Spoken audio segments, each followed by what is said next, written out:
Chapter 7. 5 years later, Tellson's Bank by Temple Bar was an old-fashioned place, even in the year 1780. It was very small, very dark, very ugly, very incommodious. It was an old-fashioned place, moreover, in the moral attribute that the partners in the house were proud of its smallness, proud of its darkness, proud of its ugliness, proud of its incommodiousness.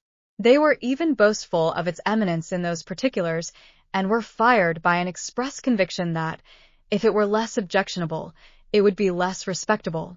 This was no passive belief, but an active weapon which they flashed at more convenient places of business. Tellson's, they said, wanted no elbow room. Tellson's wanted no light. Tellson's wanted no embellishment. Noakes and Company might, or Snooks Brothers might, but Tellson's, thank heaven. Any one of these partners would have disinherited his son on the question of rebuilding Tellson's. In this respect, the house was much on a par with the country, which did very often disinherit its sons for suggesting improvements in laws and customs that had long been highly objectionable, but were only the more respectable. Thus it had come to pass that Tellson's was the triumphant perfection of inconvenience. After bursting open a door of idiotic obstinacy, with a weak rattle in its throat, you fell into Tellson's down 2 steps, and came to your senses in a miserable little shop, with 2 little counters, where the oldest of men made your check shake as if the wind rustled it, while they examined the signature by the dingiest of windows, which were always under a shower bath of mud from Fleet Street, and which were made the dingier by their own iron bars proper and the heavy shadow of Temple Bar.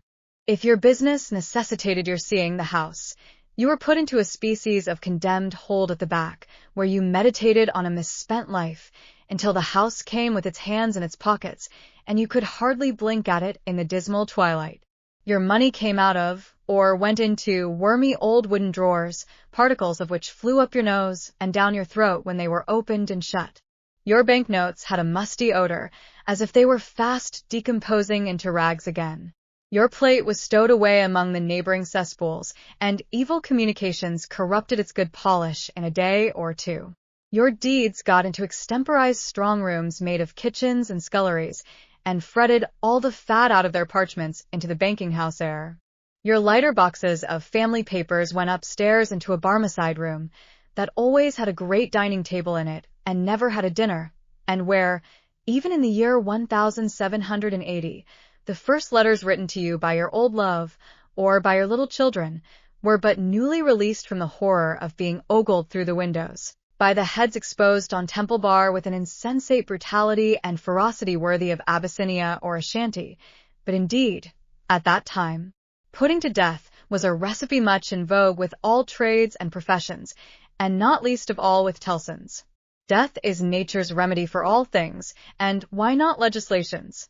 Accordingly, the forger was put to death, the utterer of a bad note was put to death, the unlawful opener of a letter was put to death, the purloiner of 40 shillings and 6pence was put to death, the holder of a horse at Tellson's door, who made off with it, was put to death, the coiner of a bad shilling was put to death, the sounders of 3/4 of the notes in the whole gamut of crime were put to death.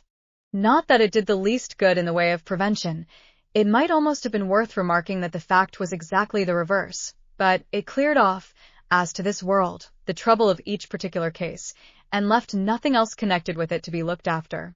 Thus, Tellson's, in its day, like greater places of business, its contemporaries, had taken so many lives, that, if the heads laid low before it had been ranged on Temple Bar instead of being privately disposed of, they would probably have excluded what little light the ground floor had, in a rather significant manner, cramped in all kinds of dim cupboards and hutches at Tellson's. The oldest of men carried on the business gravely. When they took a young man into Tellson's London house, they hid him somewhere till he was old. They kept him in a dark place, like a cheese, until he had the full Tellson flavor and blue mold upon him. Then only was he permitted to be seen, spectacularly poring over large books, and casting his breeches and gaiters into the general weight of the establishment. Outside Tellson's, never by any means in it, unless called in, was an odd-job man, an occasional porter and messenger, who served as the live sign of the house. He was never absent during business hours, unless upon an errand, And then he was represented by his son, a grisly urchin of 12, who was his express image. People understood that Tellson's, in a stately way, tolerated the odd-job man.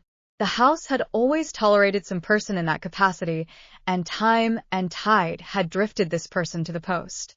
His surname was Cruncher, and on the youthful occasion of his renouncing by proxy the works of darkness in the easterly parish church of Houndsditch, he had received the added appellation of Jerry. The scene was Mr. Cruncher's private lodging in Hanging Sword Alley, Whitefriars. The time, 7:30 of the clock on a windy March morning, Anno Domini 1780. Mr.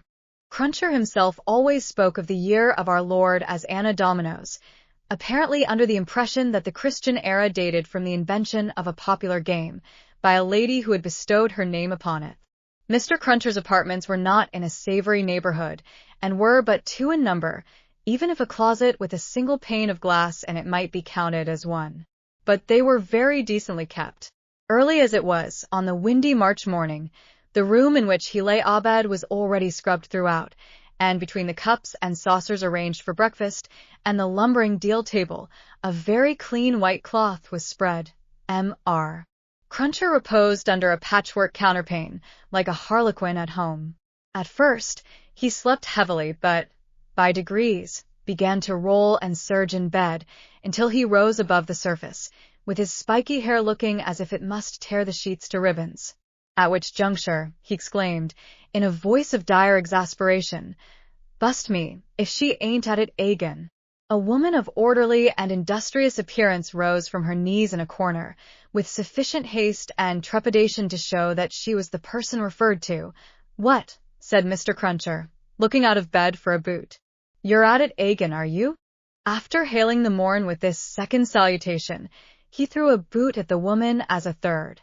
It was a very muddy boot, and may introduce the odd circumstance connected with Mr. Cruncher's domestic economy, that, whereas he often came home after banking hours with clean boots, he often got up next morning to find the same boots covered with clay. "What?" said Mr. Cruncher, varying his apostrophe after missing his mark. "What are you up to, aggrawator?" "I was only saying my prayers." "Saying your prayers? You're a nice woman. What do you mean by flopping yourself down and praying agin me?" "I was not praying against you. I was praying for you." "You weren't. And if you were, I won't be took the liberty with. Here, your mother's a nice woman, young Jerry, going a praying agin your father's prosperity. You've got a dutiful mother, you have, my son. You've got a religious mother, you have, my boy, going and flopping herself down, and praying that the bread and butter may be snatched out of the mouth of her only child." Master Cruncher, who was in his shirt, took this very ill, and, turning to his mother, strongly deprecated any praying away of his personal board. "And what do you suppose, you conceited female," said Mr. Cruncher, with unconscious inconsistency, "that the worth of your prayers may be? Name the price that you put your prayers at. They only come from the heart, Jerry. They are worth no more than that." "Worth no more than that," repeated Mr. Cruncher. "They ain't worth much, then. Whether or no, I won't be prayed agin, I tell you.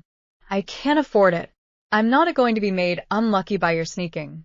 If you must go flopping yourself down, flop in favor of your husband and child, and not in opposition to, If I had had any but a nutral wife, and this poor boy had had any but a nutral mother, I might have made some money last week instead of being counterprayed and countermined, and religiously circumvented into the worst of luck."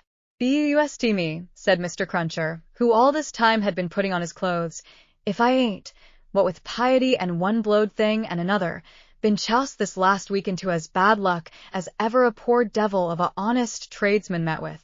Young Jerry, dress yourself, my boy, and while I clean my boots, keep an eye upon your mother now and then, and if you see any signs of more flopping, give me a call. For, I tell you," here he addressed his wife once more, "I won't be gone agin in this manner. I am as rickety as a hackney coach. I'm as sleepy as laudanum. My lines is strained to that degree that I should know, if it wasn't for the pain in which was me and which somebody else, yet I'm none the better for it in pocket, and it's my suspicion that you've been at it from morning to night to prevent me from being the better for it in pocket, and I won't put up with it, aggravator, and what do you say now? Growling, in addition, such phrases as, ah, yes, you're religious, too. You wouldn't put yourself in opposition to the interests of your husband and child, would you? Not you. And throwing off other sarcastic sparks from the whirling grindstone of his indignation, Mr. Cruncher betook himself to his boot cleaning and his general preparation for business. In the meantime, his son, whose head was garnished with tenderer spikes, and whose young eyes stood close by one another, as his father's did, kept the required watch upon his mother. He greatly disturbed that poor woman at intervals, by darting out of his sleeping closet, where he made his toilet, with a suppressed cry of, "You are going to flop, mother." "Hello, father," and, after raising this fictitious alarm, darting in again with an undutiful grin, "Mr. Cruncher's temper was not at all improved when he came to his breakfast. He resented Mrs. Cruncher's saying grace with particular animosity. "Now, aggravator, what are you up to? At it again." His wife explained that she had merely asked a blessing. "Don't do it," said Mr. Crunches, looking about, as if he rather expected to see the loaf disappear under the efficacy of his wife's petitions. "I ain't a-going to be blessed out of house and home. I won't have my wittles blessed off my table. Keep still." Exceedingly red-eyed and grim, as if he had been up all night at a party which had taken anything but a convivial turn, Jerry Cruncher worried his breakfast rather than ate it, growling over it like any four-footed inmate of a menagerie. Towards 9 o'clock he smoothed his ruffled aspect, and, presenting as respectable and business-like an exterior as he could overlay his natural self with, issued forth to the occupation of the day. It could scarcely be called a trade, in spite of his favorite description of himself as an honest tradesman.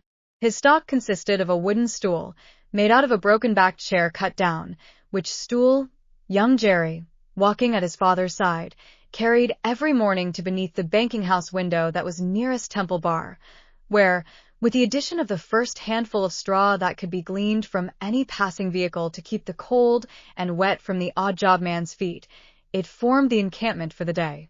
On this post of his, Mr. Cruncher was as well known to Fleet Street and the Temple as the bar itself, and was almost as in-looking, encamped at 9:15, in good time to touch his three-cornered hat to the oldest of men as they passed into Tellson's.